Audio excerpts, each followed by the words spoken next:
That's a good question. How do you explain the Cardano project and its mission in a few minutes to someone not engaged in the cryptocurrency space or even financial sector? I think the easiest way of explaining it is that the world is going through an upgrade where we're going to go from a split system to a unified system. Right now, we have two systems, the developed world and developing world system. The developed world system has banks, insurance, credit, it has identity, you can do business online, you can build trust with people, manage risk, and be able to grow wealth.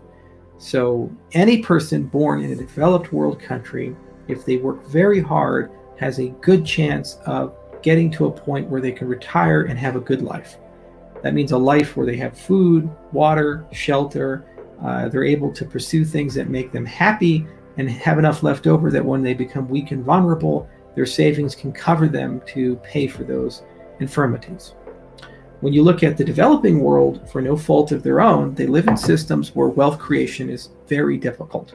Even if you have some of it, because you can't insure it and hedge it, when an event happens, be it a war or a natural event like a hurricane or a tsunami, they get completely wiped out.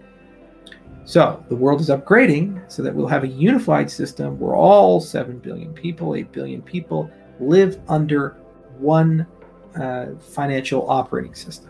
So your identity is interoperable and universal. You can get a loan no matter who you are, where you're at. You can get insurance no matter where you're at. You can do business with anyone in the world in a friction-free way.